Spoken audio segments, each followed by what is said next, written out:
Live Zone. Live Zone. L'émission totalement libre. Axon Radio. Axon Radio.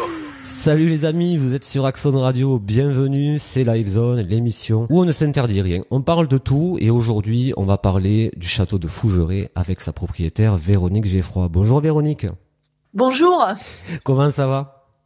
Bien, on est en pleine saison nous. Ah oui, en pleine saison cet été, c'est vrai. Écoutez, en tout cas Véro, on est très heureux de vous avoir sur l'antenne pour parler justement du château de Fougeray.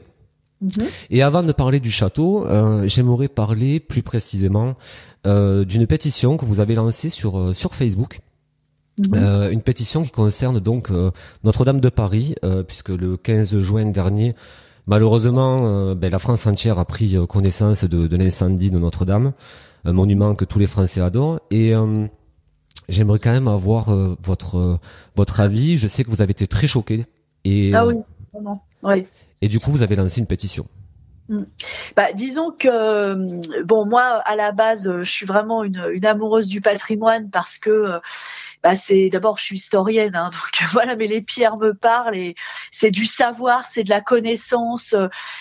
Faut voir que fabriquer, monter que ce soit un château, une cathédrale, enfin faire des édifices comme ça, c'est des aventures humaines et de savoir et de connaissances et de partage de connaissances également sur des années et des années. Enfin je veux dire c'est vraiment des choses qui impactent terriblement une nation ou un territoire, et je dis ça de façon totalement apolitique, mais je veux dire on a un inconscient collectif aussi qui est marqué par tout ça.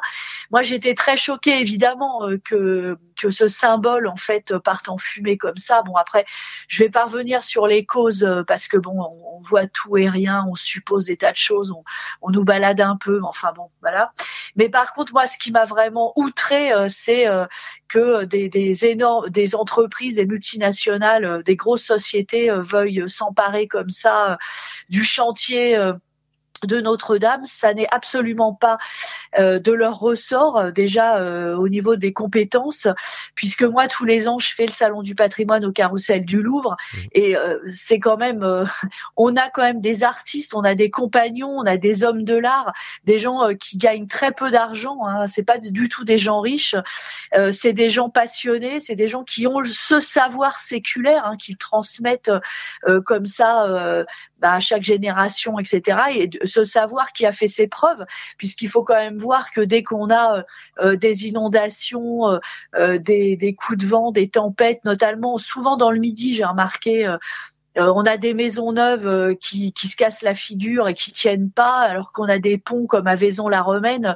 qui ont 2000 ans et qui se maintiennent. Les maçonneries ne bougent pas. Enfin, je veux dire, faut réfléchir aussi à ce qu'on est capable de faire aujourd'hui au niveau des constructions. On est capable de pas grand-chose aujourd'hui par rapport à ce qui a été fait. Donc moi, j'ai lancé une pétition pour que ce soit les hommes de l'art, les petites entreprises aussi, qui ont besoin de travailler parce qu'elles croulent sous les charges, qui ont 2 ou 3 gars qui savent pas comment faire. Moi, je suis issue de ce milieu de petites entreprises. C'est à des gens comme ça de récupérer ce chantier parce qu'ils ont le savoir et qu'ils ont le besoin économique. On n'a pas besoin des grosses entreprises, des multinationales qui gèrent des parkings, des autoroutes, etc. pour faire un chantier comme ça. Ils n'ont pas la compétence, ce qui est quand même le facteur privilégié et à privilégier dans ce genre de domaine. Et surtout, économiquement, c'est bon, ils en ont vraiment pas besoin pour le coup. Donc j'étais outrée de voir que le gouvernement hésite encore à donner un chantier comme ça à ce genre d'entreprise. Moi, j'estime que c'est absolument pas à eux de faire ça, quoi. Oui, vous avez tout à fait raison. Surtout qu'en France, voilà, on a des compagnons, on a des petites PME Exactement. qui sont vraiment en fait qualifiées pour ce genre de travaux. Donc effectivement, on appuie totalement votre démarche. Merci. Du coup, pour retrouver en fait cette pétition, je vous donne rendez-vous sur la page Facebook du château de Fougeray. Et en fait, il me semble que la pétition est épinglée donc en haut de page, il me semble. Oui, c'est ça. Voilà, donc n'hésitez pas à signer cette pétition et nous allons aussi partager cette pétition sur la page Facebook d'Axon Radio pour vous donner un coup de main puisque la cause est noble et il n'y a pas de souci, on vous suit, il n'y a pas de problème. Donc maintenant, nous allons parler du château de Fougeray. Et ce château de Fougeray qui est très mystérieux, il se passe beaucoup de choses. Ce château, ça fait à peu près 10 ans maintenant que vous l'avez acheté? Oui, ça fait 10 ans. On l'a acheté en mars 2009. D'accord, mars 2009, ok. Donc quand vous avez acheté ce château, vous, bien évidemment, vous n'étiez pas du tout au courant qu'il y avait ce genre de phénomène. Non, pas du tout. Oui, parce que j'imagine que vous ne l'auriez pas acheté. Franchement, bon, si c'était à refaire aujourd'hui, avec les expériences qu'on a vécues et avec le savoir qu'on a fini par acquérir sur tout ce domaine que je ne connaissais pas, je m'y intéressais comme ça. Aujourd'hui, je le referais, mais il y a eu une période où j'ai regretté et si j'avais su avant, non, je l'aurais pas acheté en fait. Ça, c'est sûr. Et donc sur ce château de Fougeray, en fait, qui est un magnifique château, hein, il y a qu'à regarder les photos sur internet, il est juste sublime. Par rapport à ce château, est-ce que vous pouvez nous parler un petit peu de son histoire? Alors le château de Fougeray, il a un épiderme assez 19e, je dirais, parce que déjà il a été transformé en château néo-gothique. Il a été troubadourisé, comme disent les architectes, sous le Second Empire, sous Napoléon III, parce que à l'époque, les familles qui avaient de l'argent transformaient beaucoup les châteaux féodaux, parce que c'était la mode, tout simplement, d'en rajouter. C'était la mode du romantisme en littérature. Ça a été une vague comme ça au niveau de l'architecture. Bon, c'est complètement insufflé par Viollet-le-Duc et ses élèves. Hein. Mais le château de Fougeray, c'est un château féodal. C'est un lieu de haute justice au Moyen Âge qui a été érigé. Alors. La date, je ne sais pas, mais par contre, tout ce que je peux dire, c'est que les premières archives datent de 1304. On a une seigneurie avec un Élias de Fougerec, EC à la fin, puisqu'on est limite Languedoc et Languedoil. Après, pendant la guerre de Cent Ans, on sait qu'il y avait des soldats, etc. On ne sait pas vraiment à quoi ressemblait Fougeray, mais on sait qu'on a déjà un château en pierre. Bon, après, c'est vrai que toutes les fenêtres qu'on voit, elles ont été percées après au 19e, mais je veux dire, c'était vraiment un château féodal avec des petites meurtrières. Il nous reste des traces de cette féodalité à Fougeray, mais c'était un château de surveillance de guerre puisqu'on est en haut d'une falaise, donc on surplombe toute la vallée. On a des châteaux en face aussi parce que ils surveillaient évidemment l'arrivée des Anglais par la rivière qui est en contrebas. Et c'est vrai qu'on a un super emplacement géographique, mais c'était vraiment, c'était un château de guerre en fait à l'époque. D'accord. Et du coup, en fait, quand vous avez, pour parler maintenant de votre expérience en fait dans ce château, quand vous avez investi les lieux, ce château était totalement délabré. Alors nous, quand on a découvert Fougeray, il était abandonné depuis une 50aine d'années. Donc on l'a découvert, c'était un peu le château de la Belle au Bois dormant parce que la végétation montait, grimpait jusqu'au premier étage. On voyait à peine les fenêtres, tout était à la fois fermé et à la fois éclaté parce que c'est des volets intérieurs et que il y a toujours des gens qui s'amusent à déglinguer et tous les carreaux étaient explosés. Il y avait pour traverser le parc, c'était un mikado d'arbres. C'était assez impressionnant et donc la première fois qu'on a fait le tour, on a eu du mal d'ailleurs à faire le tour, on avait été vraiment subjugué par cet endroit déjà, l'endroit est juste fabuleux au niveau de l'emplacement géographique et après on a pu le visiter visiter l'intérieur légalement et là on a été complètement sous le charme quoi. C'est Fougeray, c'était vraiment la Belle au Bois dormant, ouais. Ah mais je vous comprends totalement. C'est vrai que déjà en photo il est magnifique. Alors à l'intérieur j'ai vu pas mal de vidéos, c'est sublime. Vous avez fait quand même pas mal de rénovations quand même depuis. Ah oui. Déjà, quand on est rentré, c'était comme si les gens étaient partis, s'étaient élevés, puis étaient partis. Il y avait plein de je sais pas moi, il y avait encore de la bouffe dans la cuisine, des boîtes de conserve, c'était hallucinant, mais vraiment, de la vaisselle, mais c'était vraiment un spectacle étrange, franchement, il y avait encore des vêtements, des bouquins, des médicaments dans les placards, enfin non, mais c'est vraiment incroyable. Et on a déblayé, on a nettoyé, on a fait le point en curant déjà le château. Après, on a été obligé de faire des travaux et on est loin d'avoir fini, je peux vous dire. D'ailleurs, Fougeray maintenant est classé monument de France. Oui, alors moi donc on l'a acquis en mars 2009 et en juin 2010, j'ai fait en fait un dossier immédiat pour avoir un classement, une inscription, quelque chose. Je voulais qu'il soit reconnu parce il y a quand même beaucoup d'éléments de décoration qui sont très intéressants. Donc il a été reconnu comme ça, c'est pour ça qu'il est inscrit monument historique à 100% intérieur extérieur. Ça a été fait en juin 2010. C'est un vote en fait. Et alors il y avait les pour, les contre, parce qu'il y a les contre 19e, et enfin vous savez il y a toujours des écoles en architecture, mais enfin bon bref ça a été fait quand même. Par contre ça nous a donné des devoirs, mais on a également eu quelques subventions, ce qui nous a aidés, et puis on a eu des conseils judicieux, etc. Enfin bon moi je trouvais que c'était plutôt intéressant, et donc voilà les travaux on fait une tranche par an en fait. Ok. Et lorsque vous avez investi les lieux, les premiers phénomènes sont apparus au bout de combien de temps? Vous avez pris conscience qu'il se passait quelque chose au bout de combien de temps? Alors, en fait, les premiers phénomènes, ils ont été rapides, mais on n'en a pas pris conscience tout de suite, parce qu'il y a une différence entre, je veux dire, prendre conscience que c'est quelque chose de pas normal entre guillemets, et puis se dire c'est quoi ce bazar, et puis se dire ouais c'est puis passer le truc parce que on est crevé, parce qu'on se dit il y a toujours, enfin voilà, moi avant que je prononce le mot hanté, il a dû bien se passer plus de 6 mois, mais j'exagère pas. Vraiment. Ouais, c'est sûr, je comprends.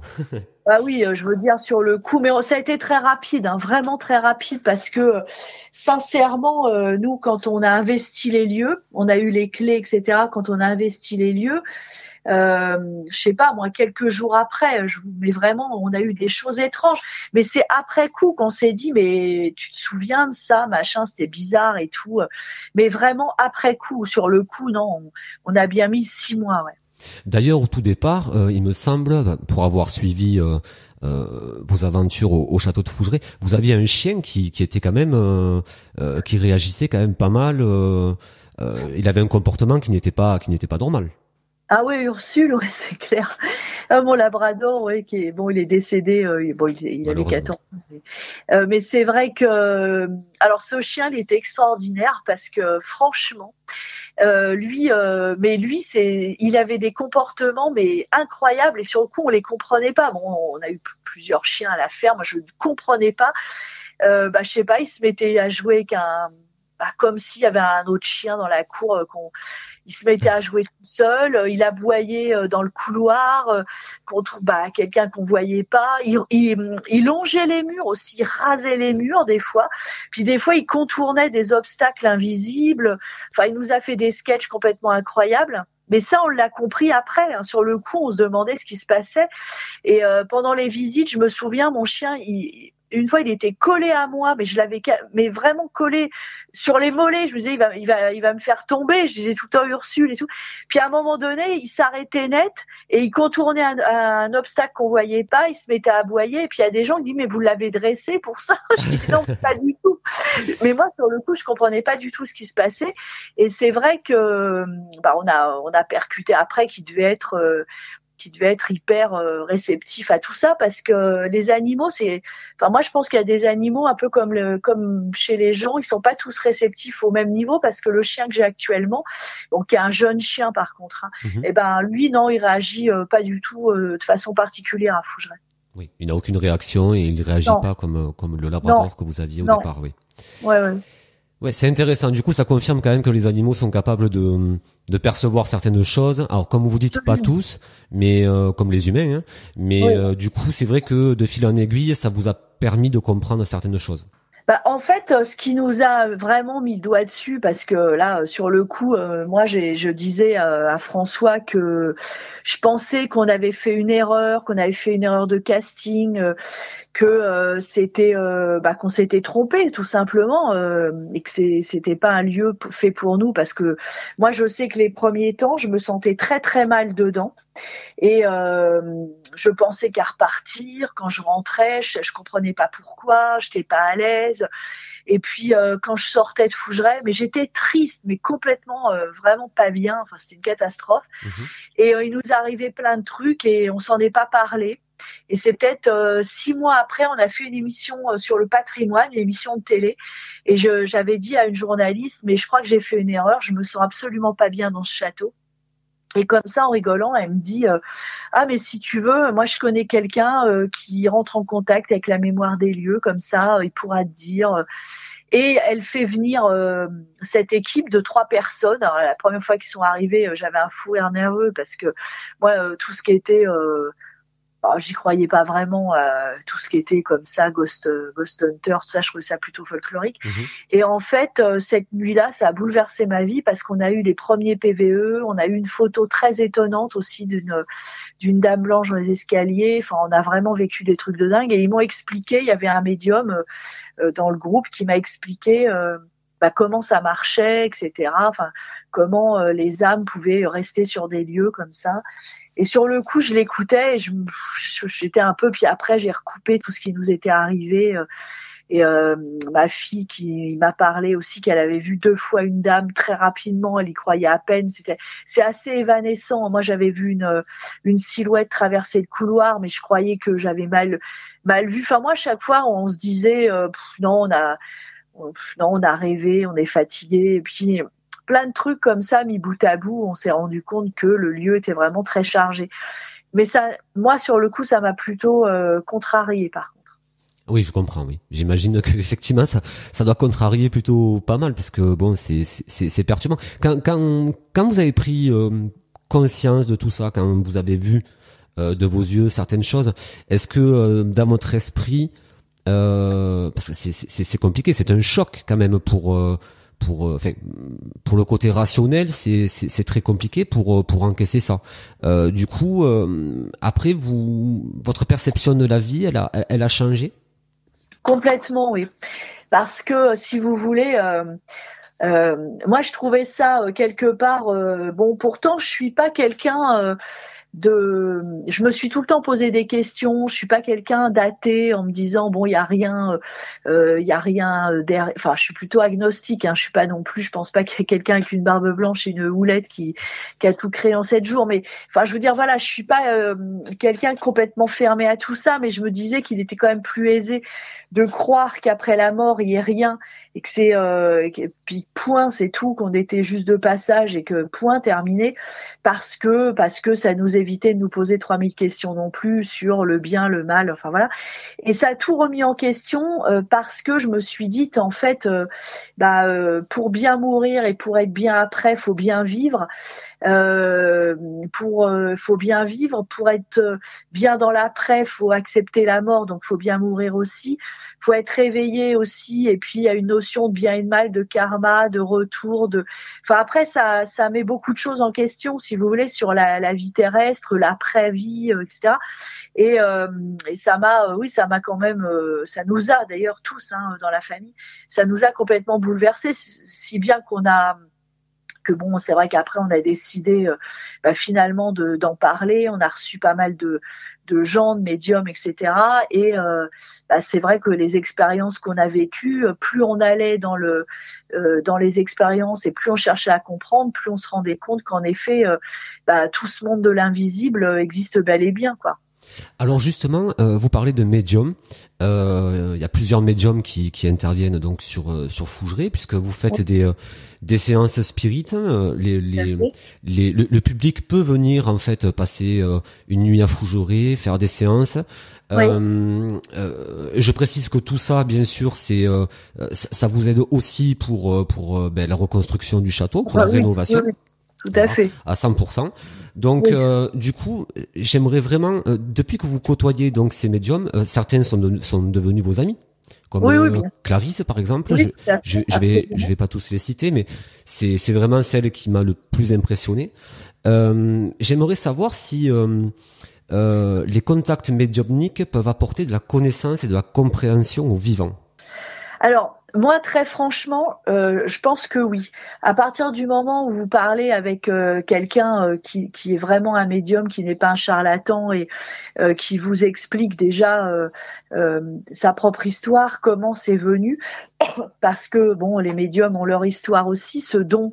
Il y a des médiums qui sont nés comme ça, et il y a des médiums qui ont vécu un choc, souvent d'ailleurs une EMI, une expérience de mort imminente, et qui a en fait déclenché un don qui était en latence mais qui n'était pas vraiment révélé.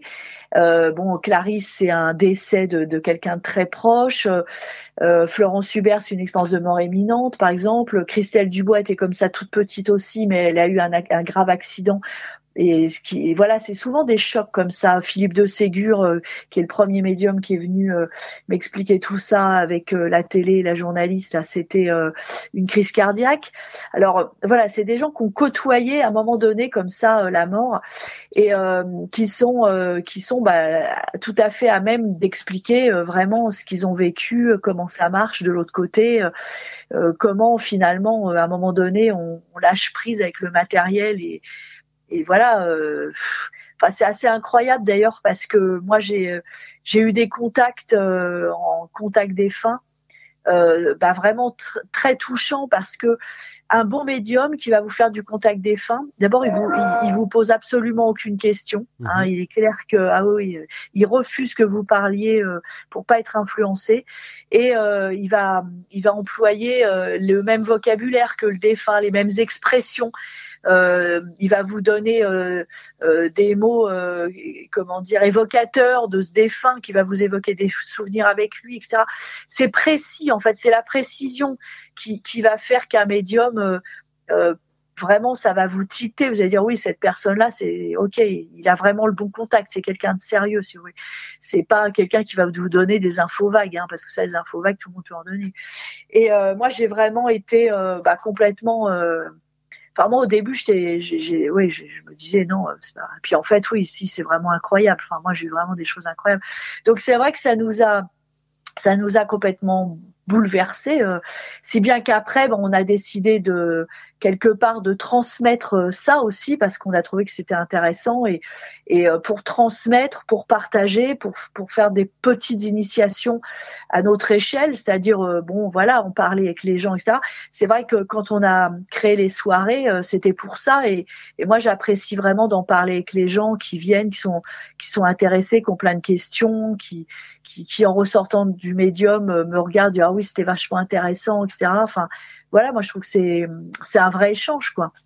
C'est un vrai échange et je pense aussi que au-delà de tout ça, il y a vraiment toutes ces séances, toutes ces personnes qui viennent donc au château pour voir le château, pour vivre des expériences. Et on précise que c'est pas parce qu'on va au château de Fougeray qu'on va avoir de suite des phénomènes paranormaux. C'est pas sur commande non plus.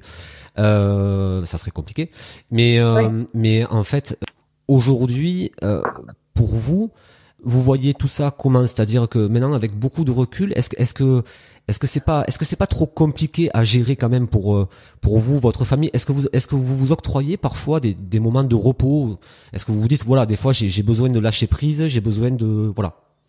Ah bah bien sûr, moi si vous voulez au niveau de la famille, ça a posé des problèmes au début parce que moi nous on a 3 enfants, le plus jeune était au collège, mes filles étaient au lycée, les profs en entendaient parler, leurs potes d'école, donc ça vannait, hein, ils lançaient des vannes pas mal.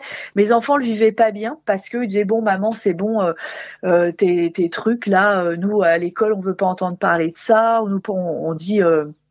on dit vos parents sont dingues et tout, ils vivaient pas ça bien.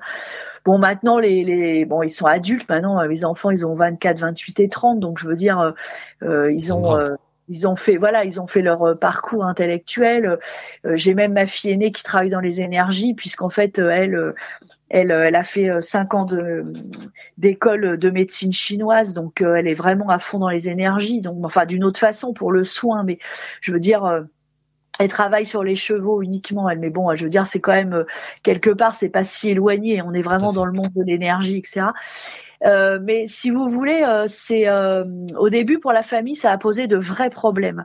Et ensuite, mes enfants ont vécu des choses de leur côté, etc. Donc, on en a parlé ensemble. Et c'est vrai que, aujourd'hui, c'est digéré, je dirais, au niveau familial. Par contre, il est complètement évident que moi je reste complètement ancrée, pour employer un mot à la mode. Et moi, j'aime faire des breaks, et c'est même indispensable, où je veux plus en entendre parler et où je me balade dans la nature. Je fais des trucs hyper concrets parce que c'est complètement indispensable au fait de rester équilibré. Moi, je sais que le monde invisible, que ces énergies existent. Je sais qu'on ne comprend pas tout aujourd'hui. J'en suis consciente. Je sais qu'on ne sait pas, mais je veux dire, voilà, je vais pas passer ma vie non plus à me dire ça.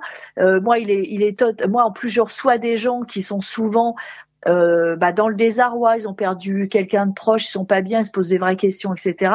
Donc, moi, je sais que j'en parle avec eux d'une façon ouverte et calme, posée, mais tout en étant dans l'empathie. Il faut aussi que moi je sois solide, déjà pour leur remonter le moral un petit peu, et puis parce que pour moi aussi, hein. Et c'est vrai que moi je reste les pieds sur terre, la tête vissée sur les épaules. Je suis pas quelqu'un de complètement barré, mais alors loin de là.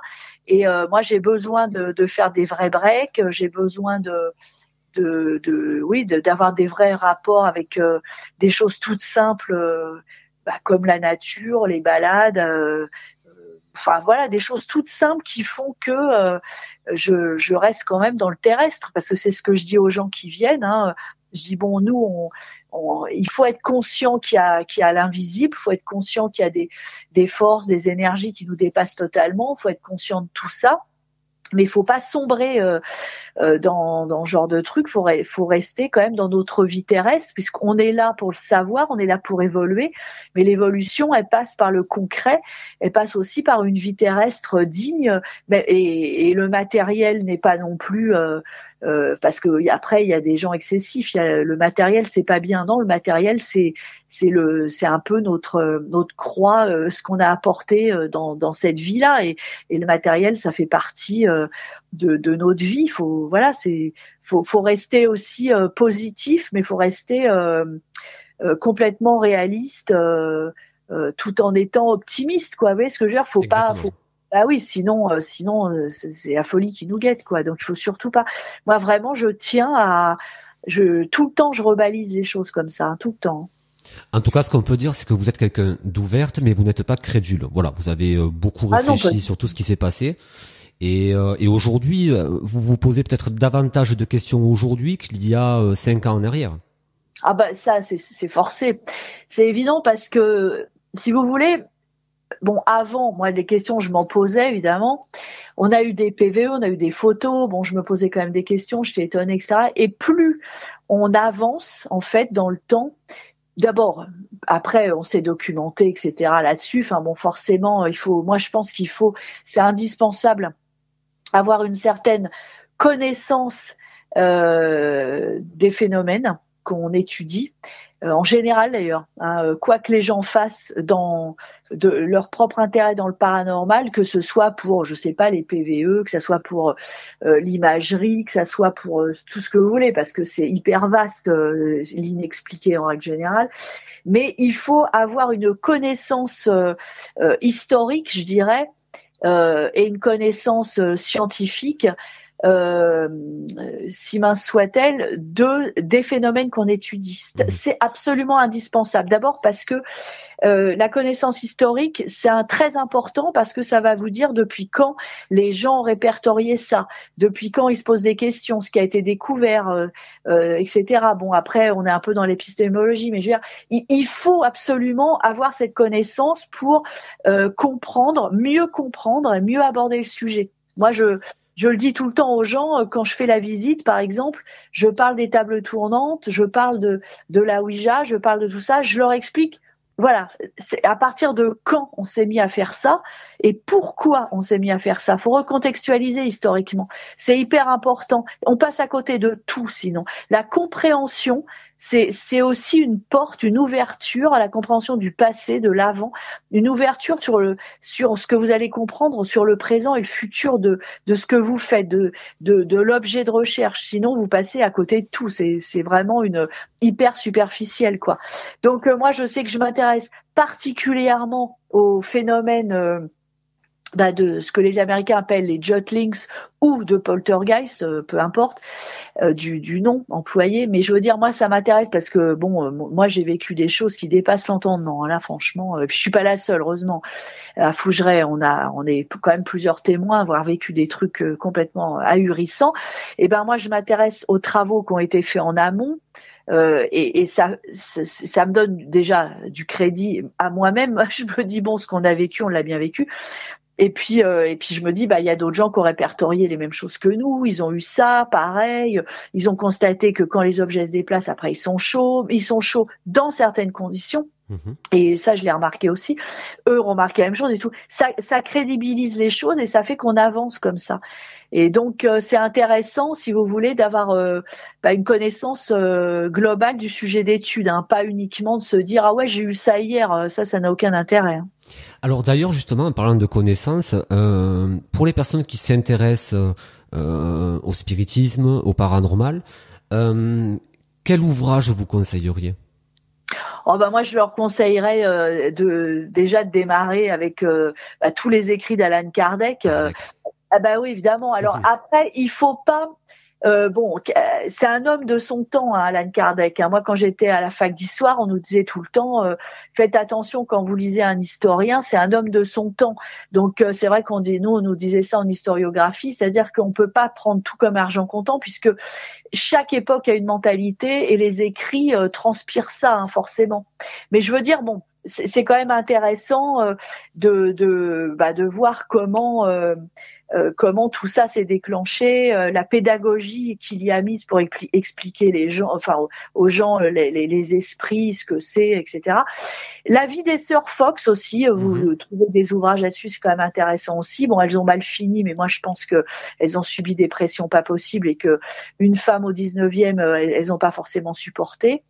Alors ça je dirais que ça c'est les ouvrages de base. Après pour tout ce qui est Jotlings, poltergeist, c'est des vous avez William Roll, mais vous l'avez pas en français. Ça c'est que des ouvrages en anglais puisqu'on n'a absolument aucune étude à l'heure actuelle de fait. Même que des études de constatation bêtes et méchantes, répertorier les phénomènes, etc. On n'a pas vraiment d'études de fait sur tous ces phénomènes de déplacement d'objets, de chaleur quand les objets bougent tout seuls. Pourquoi ? On n'a aucune étude de fait, alors que moi je peux vous assurer que c'est bien dommage qu'en France on s'intéresse à pas grand-chose. Parce qu'il y a vraiment des choses intéressantes, puisque ce qu'on a vécu à Fougeray encore dernièrement là, avec ces déplacements d'objets, ça veut dire beaucoup de choses. Ça veut dire que la téléportation est possible. Ça veut dire que au niveau atomique, moléculaire, il se passe vraiment quelque chose, puisqu'on a des déplacements d'objets de pièce à l'autre. On comprend pas pourquoi. Moi je suis rassurée, on n'est pas des dingues parce que les Américains ont constaté, parce qu'en fait il y a 2 associations qui étudient ça, dont une association dans le Missouri qui ont eu les mêmes choses que nous. Donc ça, je me dis tant mieux quelque part, voilà. Je veux dire ça. Mais je veux dire c'est non, parce qu'en fait aujourd'hui en France on étudie très superficiellement. Parce que les associations dites de recherche, en réalité, elles font pas de recherche, hein, pas du tout. Elles font des ateliers, des initiations, mais ça reste dans le bien-être, comme ça choque personne. Mais il y a aucune recherche sérieuse qui est faite, c'est faux, aucune. Et en fin de compte, on devrait déjà, parce qu'en fait, ça peut déboucher sur des tas de choses. Moi, je pense qu'à Fougeray, depuis qu'on a commencé les déplacements d'objets, qu'on a constaté, ont démarré en août 2017. Ça s'est amplifié après, ça a ralenti, là, ça recommence. Très franchement, les premiers, moi, j'étais vraiment, mais alors à la fois fascinée et complètement perdue, je savais plus où j'habitais là. C'est vraiment très choquant.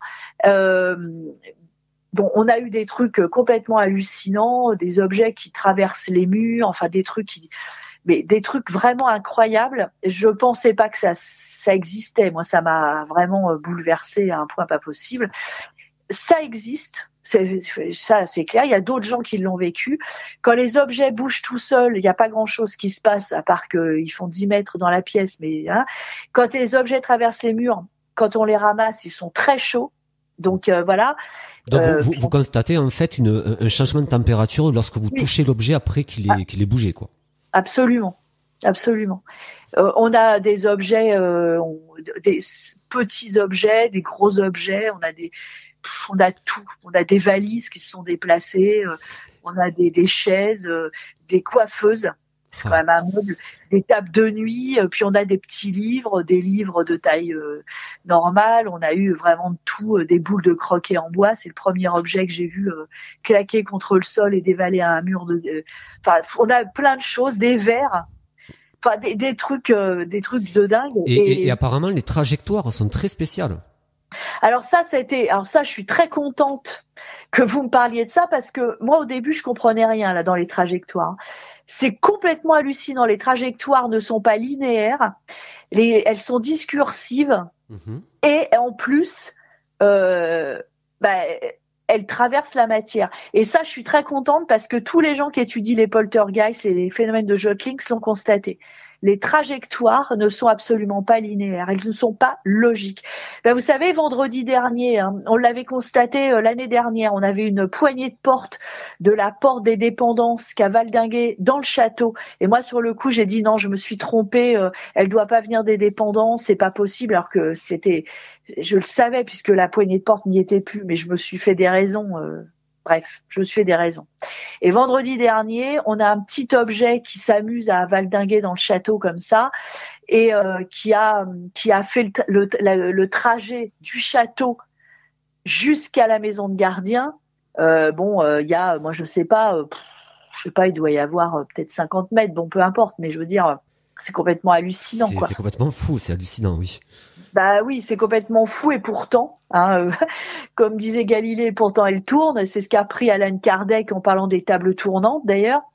Parce que c'est pareil, les histoires de tables tournantes. Nous, on a eu France Culture il y a 15 jours de ça. On a fait une table tournante pour leur montrer. Il y a une des journalistes qui était avec nous, donc elle avait ses mains avec nous posées dessus. Elle a bien vu qu'il n'y avait aucun trucage. D'ailleurs, ils ont passé la nuit à Fougeray, ils ont pu vérifier à loisir tout ce qu'ils voulaient. Moi, j'ai rien à cacher. La table, c'était juste une tuerie. Je veux dire, la table, c'est une énorme table en chêne qui pèse son poids. Je veux dire, elle se levait, elle tapait, c'était hallucinant, quoi. Alors, justement, en parlant de table en chaîne, je vais revenir sur une émission que vous avez fait avec Bob Belanca pour la chaîne BTLV. Oui. Je sais pas si c'est la même table. Si. C'est la même. Donc en fait, je vais juste décrire un petit peu ce qui s'est passé. En fait, on vous voit en fait autour de la table. Je crois qu'il y a Clarisse, il y a vous, il y a Bob. Ah oui, non, c'est pas la même table. C'est pas la même. On a fait là avec une table encore plus lourde là. D'accord. Avec Bob, on a juste eu un truc de malade dans la chambre. Ah mais c'était la vidéo. Pour ceux qui nous écoutent, je vous conseille. Vous allez sur le site www.btlv.fr et vous allez donc sur la nuit du paranormal spécial château de Fougeray. Et là, vous avez une émission qui est juste dingue. C'est-à-dire que bon, voilà, Bob c'est pas quelqu'un de crédule non plus. Il croit à ce qu'il voit. Et en fait, il y a eu des séances de Ouija qui étaient très impressionnantes. Il y a eu donc cette séance donc de table tournante. Et là.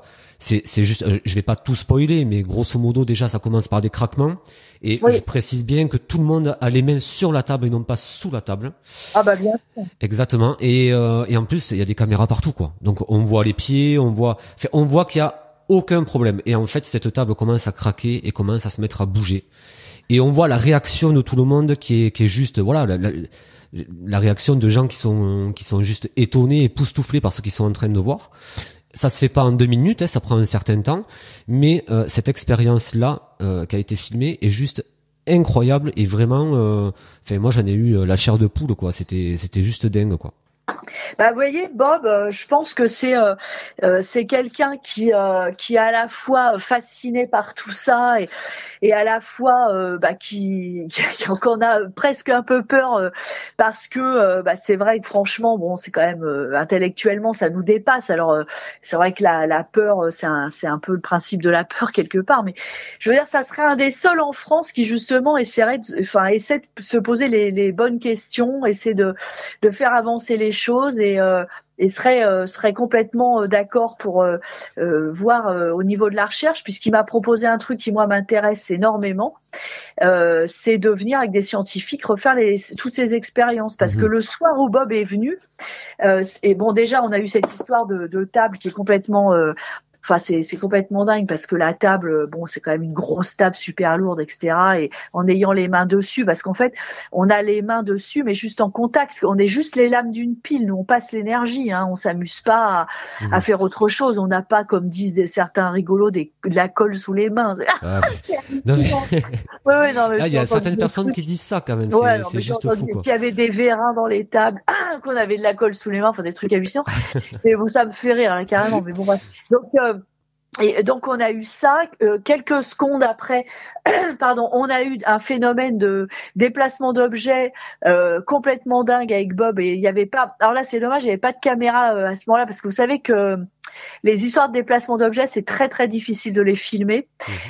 Et on a eu un verre qui était dans une chambre, qui a cogné devant la porte de la chambre où on était, juste quand on a terminé la table tournante, et qui roulait, qui tournait sur lui-même encore au sol, et qui n'a pas été cassé bizarrement, parce que ça a été vraiment un choc, hein, on l'a entendu et tout. Enfin, ça a été, il a vraiment tapé violemment. Enfin, on a eu des trucs de dingue, et Bob a dormi dans une chambre. Il avait mis une caméra, et on voit au milieu de la nuit c'est marrant d'ailleurs, le dessus de lit qui se soulève tout seul. Oui. Et Bob m'a dit, j'ai senti un truc sur mes jambes, mais j'étais crevée, j'en ai pas porté plus attention, quoi.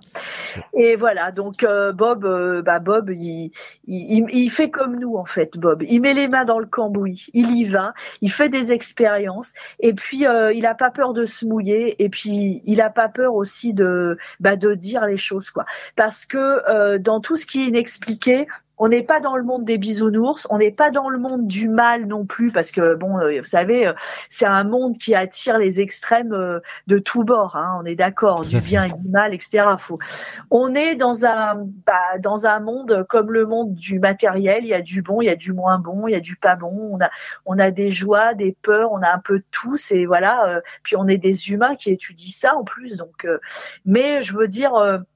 On n'est pas, voilà, il faut toute proportion garder. Il faut à un moment donné mettre les mains dans le cambouis pour avancer. Faut faire les expériences, faut essayer, et puis il faut arrêter de jeter des paillettes dans les yeux des gens, parce que c'est vrai que des fois on a fait des trucs, on a eu peur, et la peur, ce n'est pas un sentiment positif. Voilà, c'est comme ça. On a fait d'autres expériences où on a été émerveillé. Voilà, il y a tout, parce que bon, faut que les gens ils comprennent que l'inexpliqué, c'est pas que le bien-être, c'est pas que les anges, c'est pas que ces trucs à la mode là. C'est aussi faire de vraies expériences et voir des trucs complètement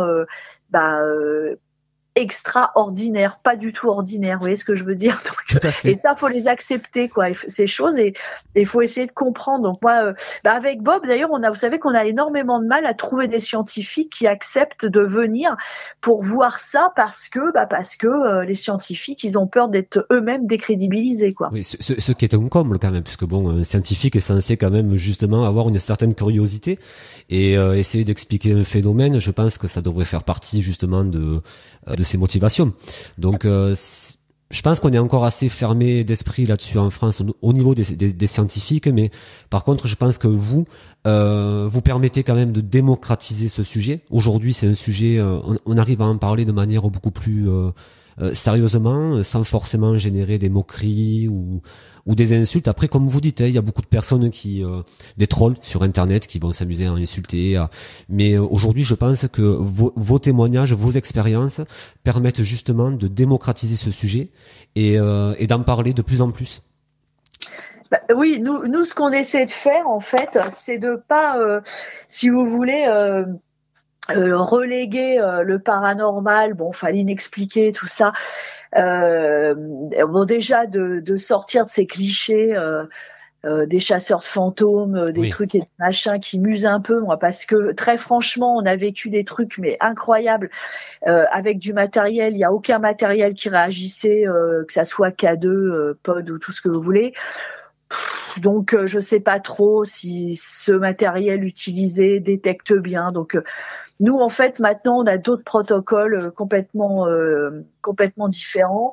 Donc il faut sortir, je pense, des sentiers battus, de se dire que bon, l'inexpliqué c'est la bonne vibe et que aujourd'hui soit faut être bardé de matos ou alors on va faire uniquement dans les petits anges, le bien-être, etc. Je pense qu'il faut initier les gens à des choses, leur parler de choses, mais à un moment donné, les faire essayer avec nous. Et nous, c'est ce qu'on fait. On fait ça avec vraiment tout notre cœur et notre bonne foi, en tout cas. Donc des fois ça marche, des fois ça marche pas. Souvent ça marche. Bon, quand ça marche pas, les gens ils nous jettent pas de cailloux, ils comprennent. Hein.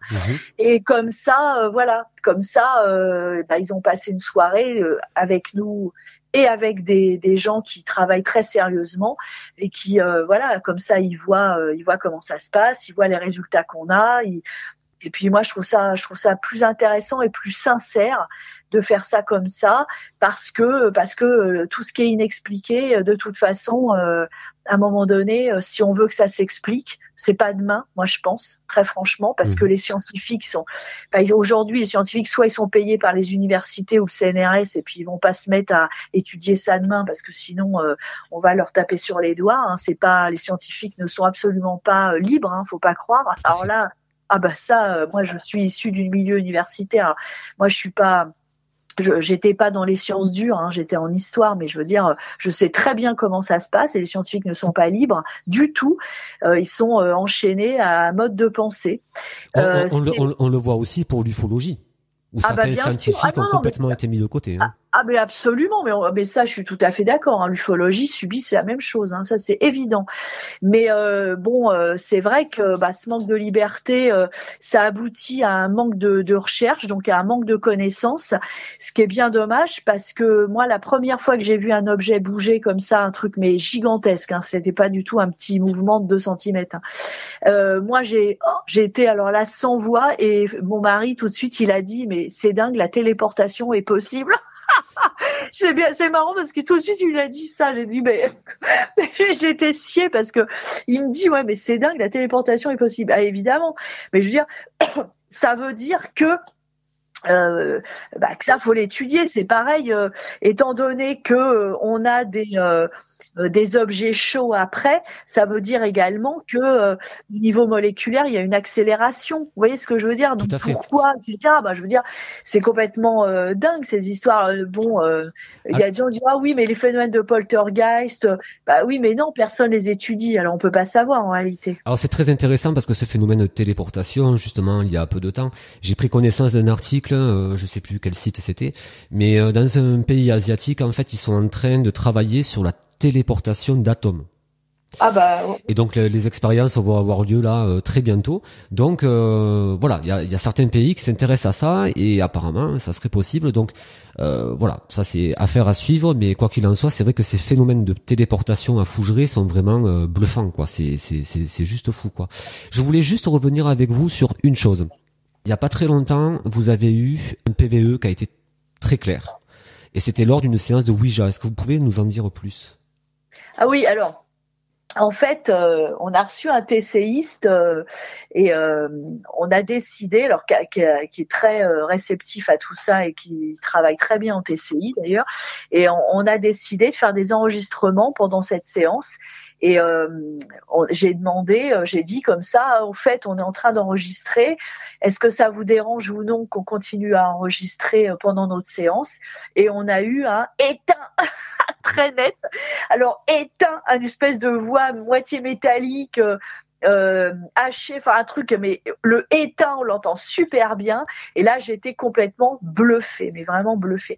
Et on a fait des enregistrements quand on avait France Culture également pendant cette séance de table tournante qui était vraiment incroyable. Et on a eu des voix aussi là.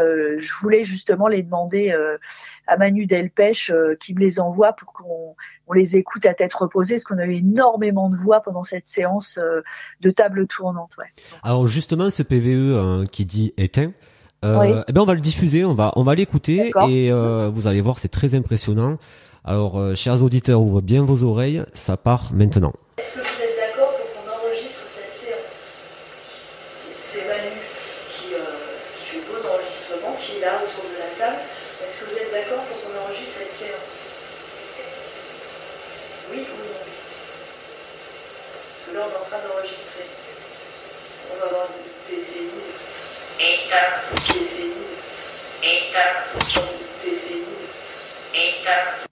Voilà, c'est très impressionnant, c'est super clair.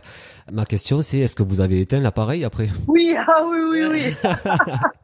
Oui, je l'ai éteint, j'allais pas m'amuser à. Oui. Et donc là, quand vous entendez ça, mais qu'est-ce qui se passe, quoi? Vous regardez tous dans les yeux et vous vous dites, mais on hallucine, quoi. Et ben là, on s'est dit, ok, ils sont, enfin, encore une preuve qu'ils interagissent avec nous et qu'ils sont bien là. On a éteint. Mais alors, ce qu'il faut voir, c'est que juste après, on a refait des séances de TCI après, hors séance de spiritisme en particulier, mais ce jour-là, on a eu énormément de choses. Enfin, je veux dire, moi les voix. J'avoue que les voix m'impressionnent particulièrement.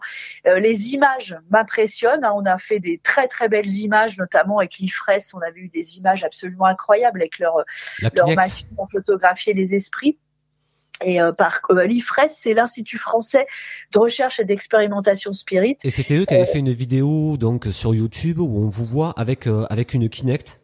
Oui, c'est ça. Voilà, une vidéo très impressionnante. Voilà. Alors l'IFRES, Joël Uri, c'est juste quelqu'un d'extraordinaire parce que lui, déjà, il a inventé une machine qui est complètement dingue, qui arrive à avoir des photos de visages, de mains, moi je lui dis en rigolant tout le temps que c'est le fantomaton des esprits. C'est incroyable. Là, ils sont en train de travailler pour avoir le son et l'image en même temps, mais c'est vrai que le son, d'avoir des voix, je sais pas pourquoi, moi ça m'a tout le temps effrayé beaucoup plus que l'image, je sais pas, la voix soit dingue, quoi. Le fait d'avoir des réponses en cohérence avec une réponse qui est en cohérence avec une question, est-ce que ça vous donne quand même le sentiment qu'il y a vraiment une conscience derrière ça? Ah bah oui, forcément, puisque si vous voulez, le problème c'est que il y a plusieurs types de manifestations. En fait, il y a les manifestations qui se passent sans interaction, en boucle, où on sent que c'est de la mémoire des lieux et qu'en fait, qu'on soit là, qu'on soit pas là, c'est la même chose. Et que en fin de compte, je suis sûre que quand on n'est pas là, il se passe des tas de choses. Et voilà. Et il y a les manifestations en interaction avec nous. On en a eu énormément comme ça. Et ça veut dire qu'il y a une intelligence derrière, que d'abord ils entendent ou qu'ils nous voient peut-être, je sais pas. Enfin bref, en tout cas au moins qu'ils nous entendent. Et à ce moment-là, c'est vrai que c'est plus intellectuellement vertigineux finalement. Tout ça, parce qu'on se dit waouh, quoi. Je veux dire, nous on les voit pas, mais en tout cas, il y a quand même, ils nous répondent. Hein. Nous en TCI, des fois on a eu des TCI absolument dingues. On était dans la chambre de la petite fille, on a eu une TCI, t'es qui? Genre t'es qui? Bah je te vois, t'es qui? Tu fais quoi là? Et un an après, on a eu une TCI, ça disait maman qui c'est. Ça veut dire que la petite fille, elle était avec sa mère. Et bien qui c'est? Mais c'est qui ces gens dans ma chambre?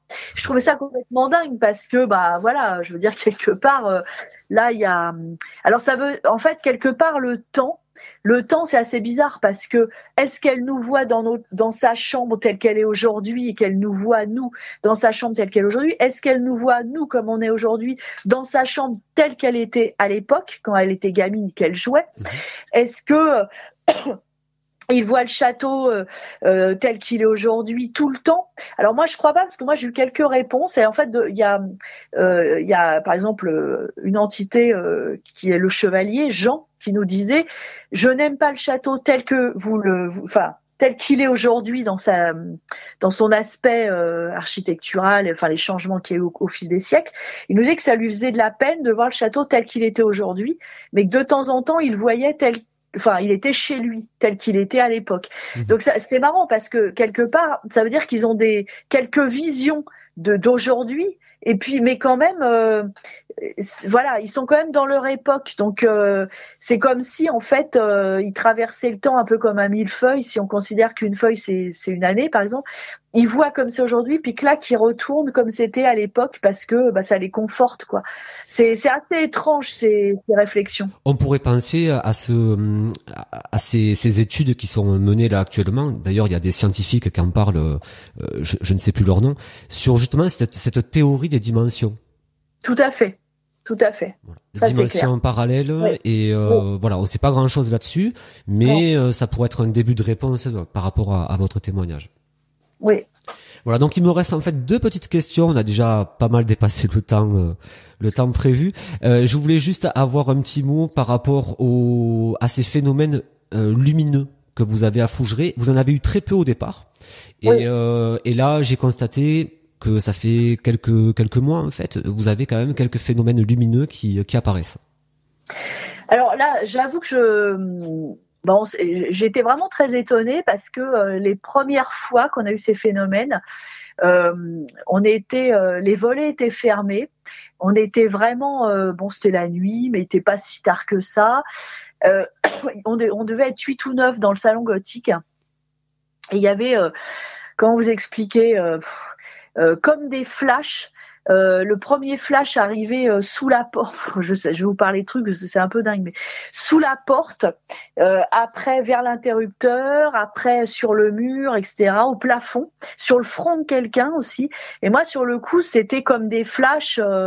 Je sais pas, un flash, vous faites flasher sur l'autoroute, quoi. C'était hyper puissant, mais hyper bref, quoi, vous voyez. Et moi, sur le coup, j'ai dit à François, va voir, il y a peut-être quelqu'un qui est rentré dans le château. Moi, je pensais à quelqu'un qui était rentré dans le château en pleine nuit et qui faisait des photos avec un flash, justement. Il y avait personne, la porte était fermée, tout ça, je comprenais pas, moi. Alors je dis peut-être que quelqu'un qui fait le tour du château, mais bon, avec les volets fermés, ça pouvait pas. Enfin moi je sais pas, on a fait le tour, on a vraiment, on est rentré et moi j'en ai encore eu quelques-uns au plafond notamment sur le mur. Et puis d'un seul coup ça s'est arrêté. Alors c'est comme des boules lumineuses, super. C'est comme de l'énergie, hein, c'est très puissant parce que quand on parle d'orbes, les orbes sont très controversés. Un coup c'est des insectes, un coup c'était je sais pas quoi. Enfin bon, on sait pas trop. Les gens à chaque fois j'ai des tas de trucs avec les orbes, mais je veux dire là c'était comme des orbes, mais super lumineuses, une lumière blanche bleue, très très lumineux, qui éclate. Mais c'est très bref. Mais alors c'est d'une puissance. Alors on était ce soir-là, on les a tous vus, hein. Tous les gens qui étaient dans la pièce les ont vus, hein, parce que des fois il y a des phénomènes, les gens ne sont pas forcément très réceptifs, mais là tout le monde les a vus. Oui, là il y avait des témoins, voilà. Ah oui, mais on a fait le tour, on a vraiment éliminé toutes les causes physiques, je dirais. Je sais pas, électrique, flash d'appareil photo, ce que vous voulez. Bon, non, c'est absolument pas ça. Puis en plus, non, au plafond, sur les murs. Puis je vous dis, sur le front de quelqu'un, à un moment donné, ça, c'était le clou. Non, mais c'est vachement bizarre. Ah, mais ouais, puis donc, voilà. Puis après, ça s'est arrêté. Ça s'est reproduit dans la chambre des maîtres, moins. Ça a dû faire 1 ou 2 fois. On a eu aussi une espèce de lumière bleue qui est passée rapidement dans le couloir du second. Qui s'est vue super nettement, rapide aussi. Enfin, mais bon, voilà, après, moi, je sais pas, est-ce que c'est on a l'impression, si vous voulez, que c'est comme dans un entonnoir, que, vous savez, il y a de l'énergie qui arrive. Alors, souvent, c'est quand, par exemple, on est en pleine séance ou qu'une médium est là, qu'on parle de ça. Pas forcément qu'on est en séance, hein, juste qu'on en parle, etc. Ça crée une espèce d'énergie, d'émulation entre nous, là, déjà. Ça fait comme un entonnoir, si vous voulez. Il y a de l'énergie qui arrive, des vivants, de tout ce que vous voulez. En fait, et à un moment donné, c'est concentré. C'est concentré à un point que ça fait une micro... c'est concentré, puis que ça fait une espèce de micro-explosion d'un seul coup. Mais D'accord. Par contre, il n'y a aucun bruit. Il y a aucun bruit. Je peux même pas vous dire. On n'a pas fait de PVE à ce moment-là parce qu'on le savait pas. Bon, on aurait peut-être eu des trucs. Ça, je peux pas le savoir. Mais voilà. Et ça a été lumineux, mais super, super lumineux, quoi. Je veux dire, je dis comme un flash de flash, quoi. C'est vraiment. Et par contre, quand les objets se déplacent et qu'on a fait des PVE, qu'on était en train de faire les enregistrements, on a tout le temps les mêmes bruits avant. Ça, par contre, c'est important de le signaler. D'accord. Ouais. Ok, eh bien écoutez, c'est parfait. On est déjà quasiment à 1 heure d'émission. C'était super enrichissant et super intéressant. Donc un grand merci Véronique. Pour vous aider pour le château de Fougeray, c'est les personnes peuvent aller sur le site www.fougeray.com, c'est ça? Ouais, les gens vont sur le site. Vous pouvez aller sur ma page aussi parce que là je tiens vraiment à jour ce qui se passe, etc. Après, voilà quoi. Si ça vous intéresse, moi je réponds aux messages que je reçois, etc. quoi. Ah oui, alors ça je précise. J'envoie pas mal de messages sur Facebook pour la radio, bien sûr. Véronique m'a répondu rapidement. Très gentiment, et c'est pas tout le monde qui le fait, donc je tiens quand même à le préciser parce que voilà, ça fait plaisir, et surtout voilà quoi, je suis très heureux de vous avoir eu en tout cas sur Axon Radio pour cette émission sur Fougeray, et j'aimerais bien dans quelques mois vous avoir à nouveau pour faire un petit point. Faut venir à un moment. Alors c'est prévu, hein, c'est prévu. Je rassemble mon courage, n'est-ce pas? Mais c'est prévu. Le château est magnifique, et d'ailleurs pour ceux qui nous écoutent, si vous allez au château de Fougeray, vraiment, on vous demande d'être respectueux des propriétaires et du château. Voilà. Si vous y allez, vous allez passer un super moment. Vous allez déjà visiter un superbe château. Les phénomènes paranormaux, c'est pas sur commande ou sur demande, que ce soit bien clair.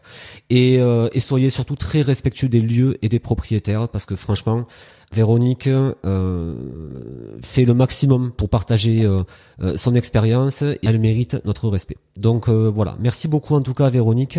www.fougeray.com, la page Facebook du château de Fougeray. Qu'est-ce qu'on peut vous souhaiter d'ailleurs pour la suite?